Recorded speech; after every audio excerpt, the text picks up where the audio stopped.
Assalamualaikum warahmatullahi wabarakatuh. Bagaimana kabar kalian semua? Anak-anakku kelas 5 yang hebat. Kita berjumpa kembali dengan PGRI Tulungagung dalam pembelajaran cerdas tangkas.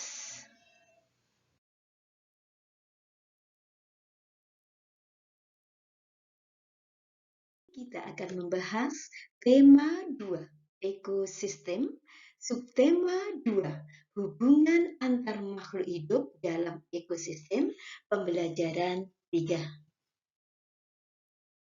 Pada pembelajaran ini ada 3 muatan yang akan kita pelajari, yaitu Bahasa Indonesia, IPS, dan PPKN. Bahasa Indonesia KD 3.7 dan 4.7. Kita akan mempelajari tentang penyampaian informasi penting. Informasi penting yang ditemukan dalam teks non-fiksi dapat disampaikan kepada orang lain secara lisan atau tulis. Langkah-langkah penyampaian informasi penting agar mudah dipahami orang lain adalah sebagai berikut. 1. Menguasai informasi penting dari teks yang telah dibaca. 2. Menyampaikan dengan kalimat sederhana dan ringkas agar mudah dipahami orang lain. 3. Menjelaskan informasi tersebut dengan pilihan kata sendiri. 4. Mengatur suara, intonasi, dan pelafalan saat menyampaikan informasi kepada orang lain. Kegiatan 1. Nah, sebelum kalian mengemukakan informasi penting, ayo dibaca teks yang berjudul Pantai Sini. Ada 2 paragraf yang harus kalian baca.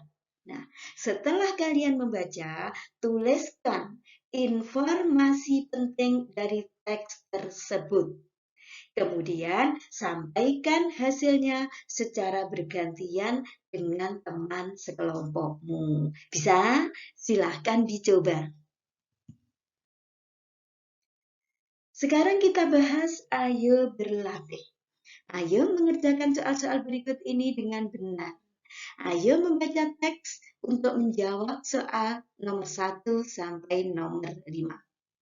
Ada 1 paragraf. Jika di Tengger Semeru terdapat Ranu Kumbolo, maka di Tulungagung terdapat Ranu Gumbolo. Tak hanya namanya yang mirip, keindahan Ranu Gumbolo juga tidak kalah dari Ranu Kumbolo. Danau cantik ini terletak di sebelah bendungan Wonorejo, tepatnya di Bandengan, Mulyosari, Pagerwojo. Di Danau Ranu Gumbolo, kamu akan disuguhkan pemandangan hijau yang masih sangat alami.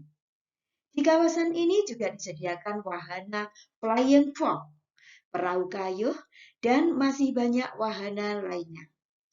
Suasana yang sejuk dan jernihnya air danau tersebut akan membuat betah berlama-lama di sana.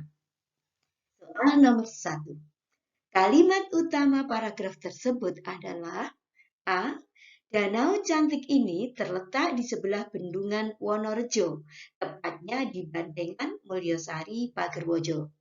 B. Suasana yang sejuk dan jernihnya air danau tersebut akan membuat betah berlama-lama di sana.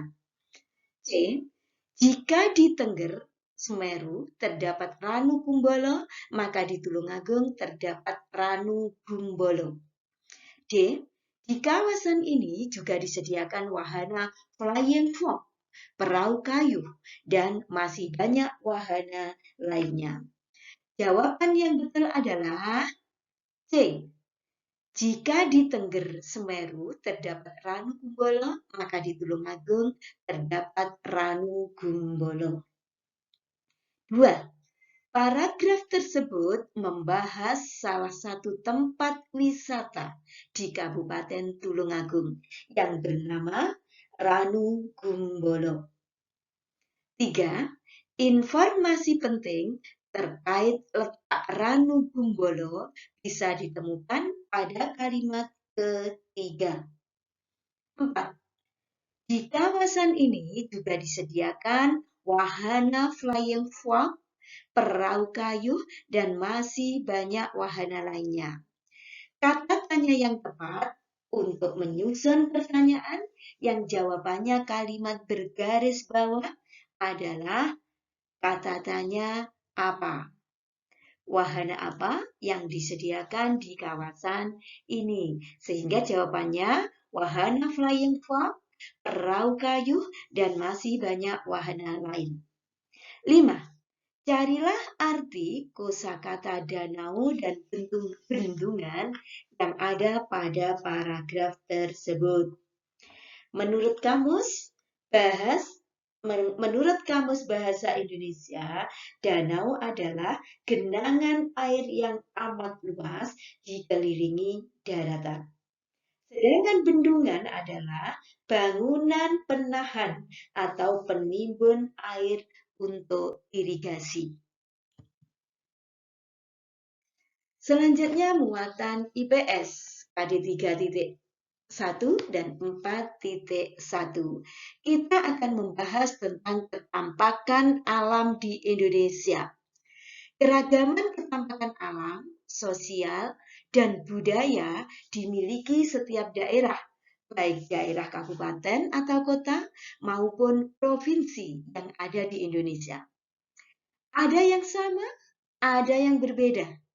Ketampakan itu merupakan anugerah dari Tuhan.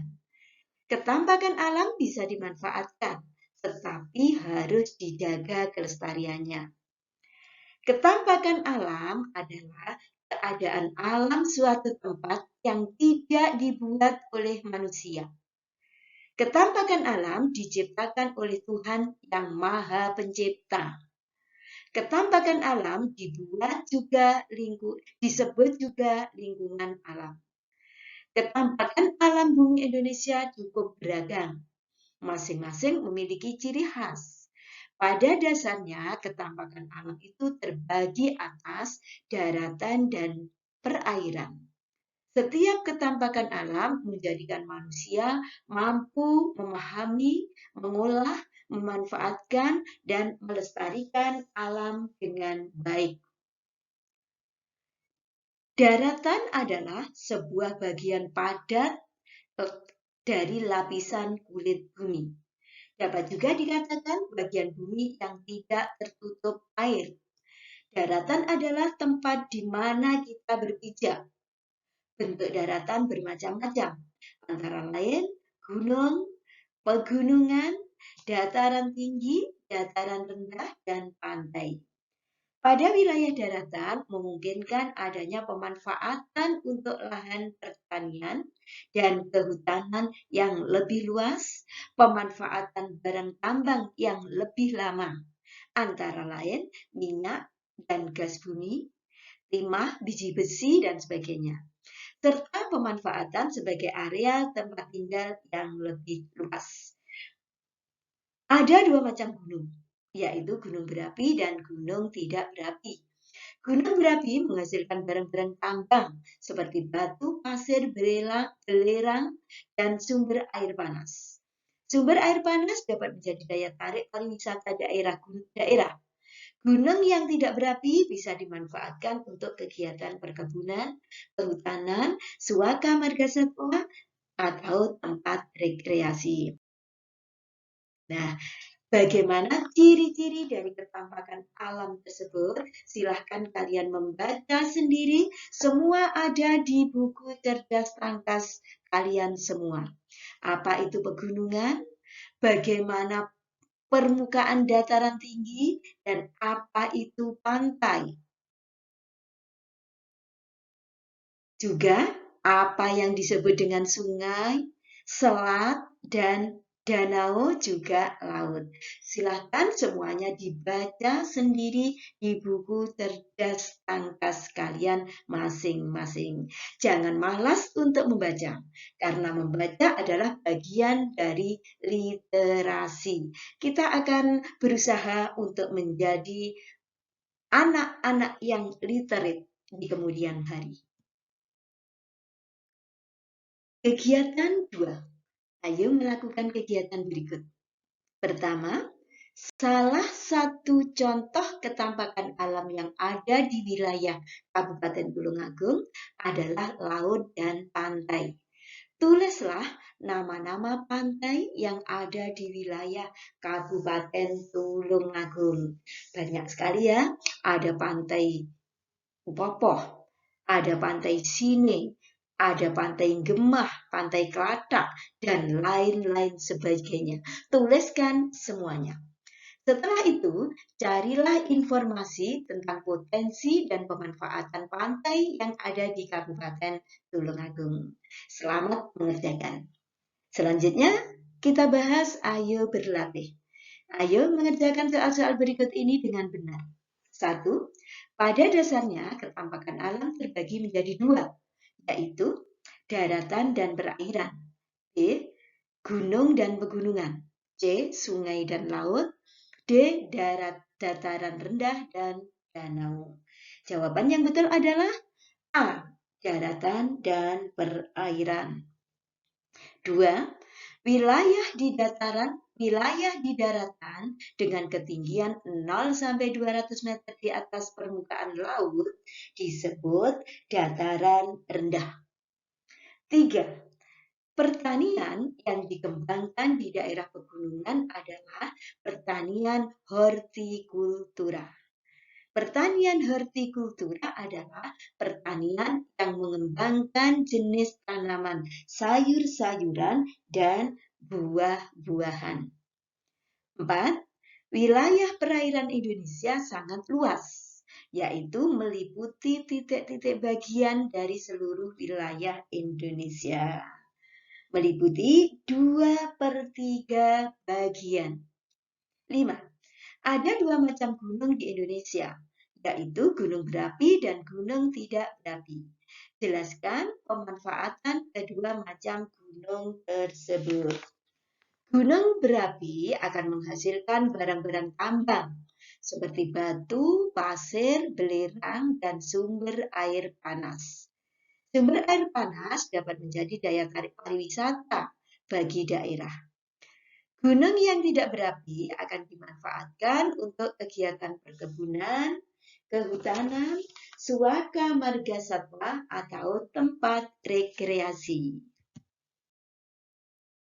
Selanjutnya muatan PPKN KD 3.4 dan 4.4. Kali ini kita akan membahas tentang proklamasi kemerdekaan. Proklamasi kemerdekaan Indonesia merupakan momentum besar dalam sejarah Indonesia.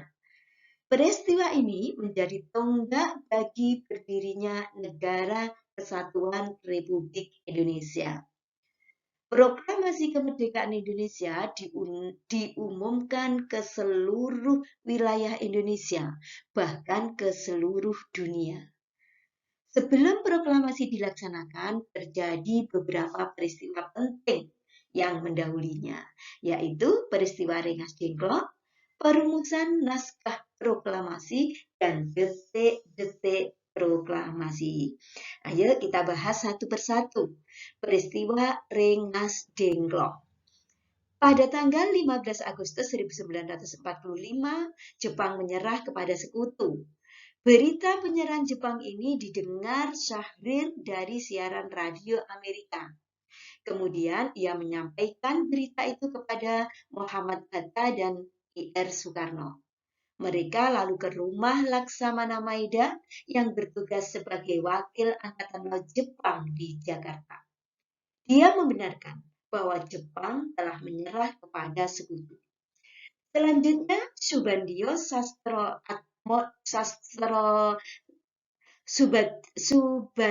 Sastrosoetomo dan Subianto menemui Muhammad Hatta. Mereka meminta Muhammad Hatta supaya mencegah PPKI mengumumkan kemerdekaan. Kemerdekaan Indonesia harus diperoleh dengan kekuatan sendiri. Malam itu juga Wikana dan Darwis pergi ke rumah Insinyur Soekarno di Jalan Pegangsaan Timur 56 Jakarta. Mereka menyampaikan hasil rapat bahwa proklamasi kemerdekaan harus dilakukan pada tanggal 16 Agustus 1945. Akibatnya, antara golongan muda dan golongan tua terjadi perbedaan pendapat. Kemudian golongan muda mengadakan rapat. Berdasarkan hasil rapat, golongan muda harus membawa Insinyur Soekarno dan Muhammad Hatta keluar kota. Tujuannya untuk menjauhkan keduanya dari pengaruh Jepang dan golongan tua. Pagi tanggal 16 Agustus 1945, Insinyur Soekarno dan Muhammad Hatta dibawa ke Rengas Dengklok. Di Rengas Dengklok, para pemuda berusaha membujuk Soekarno-Hatta supaya segera melaksanakan proklamasi kemerdekaan.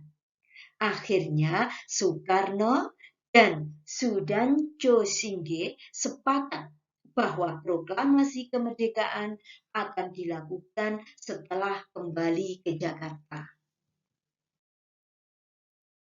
Peristiwa yang kedua sebelum proklamasi kemerdekaan adalah perumusan naskah proklamasi. Perumusan naskah proklamasi dilakukan di Rumah Laksamana Maeda. Dalam penyusunan naskah proklamasi, Ahmad Soebardjo menyumbangkan pikiran secara lisan pada kalimat pertama yang berbunyi, pernyataan bangsa Indonesia untuk mengubah nasibnya sendiri. Muhammad Hatta menambahkan kalimat kedua sebagai pernyataan pengalihan kekuasaan. Insinyur Soekarno menulis konsep proklamasi pada setarik kertas. Penulisan ini disaksikan oleh Sayuti Melik, B.M. Diah, dan Sudiro. Perumusan teks proklamasi berakhir hingga pukul 03.00 tanggal 17 Agustus 1945. Setelah naskah proklamasi disetujui, Drs. Muhammad Hatta mengusulkan agar semua yang hadir menandatangani naskah tersebut. Akan tetapi, Soekarni meminta agar naskah itu ditandatangani oleh Soekarno dan Hatta atas nama bangsa Indonesia. Sebelum ditandatangani, naskah tersebut diketik lebih dahulu oleh Sayuti Melik. Naskah yang telah diketik dan ditandatangani oleh Insinyur Soekarno dan Muhammad Hatta itulah naskah proklamasi otentik atau resmi. Selanjutnya, peristiwa yang ketiga adalah detik-detik proklamasi. Hasil rapat disepakati bahwa teks proklamasi kemerdekaan akan dibacakan di depan rumah Insinyur Soekarno, yakni di Jalan Pegangsaan Timur 56 Jakarta pada tanggal 17 Agustus 1945 pukul 10 waktu Indonesia Barat. Kemudian para pemuda menyiapkan peralatan upacara. Komandan Chu, Latif Hidraningsrat, dan Arifin Abdurrahman berjaga-jaga dan menyiapkan pasukan barisan pelopor yang dipimpin Es Suhud. Es Suhud menyiapkan tiang bendera. Ibu Fatmawati menyiapkan bendera merah putih dengan jahitan tangan. Bendera itu kemudian dikenal sebagai bendera pusaka. Tepat pukul 10 waktu Indonesia Barat, Insinyur Soekarno didampingi Drs. Muhammad Hatta membacakan naskah proklamasi. Naskah proklamasi kemerdekaan Indonesia. Upacara dilanjutkan dengan pengibaran sangsaka merah putih oleh Latif Hidraningsrat dan Es Suhud. Pengibaran bendera itu diikuti dengan menyanyikan lagu Indonesia Raya oleh semua peserta upacara. Teks proklamasi kemudian diperbanyak dan disiarkan melalui berbagai media. Dalam waktu singkat, berita proklamasi telah tersebar di seluruh penjuru tanah air. Bahkan disebarluaskan pula ke luar negeri. Kegiatan 3. Berdasarkan paparan tersebut, pada eksplorasi, kamu telah mengetahui bahwa proklamasi kemerdekaan merupakan puncak semangat persatuan dan kesatuan bangsa. Sekarang tulislah pengalamanmu yang menunjukkan semangat persatuan dan kesatuan. Boleh di lingkungan keluarga, di lingkungan sekolah, maupun di lingkungan masyarakat. Selanjutnya, ayo kita bahas, ayo berlatih. Ayo mengerjakan soal-soal berikut ini dengan benar. 1.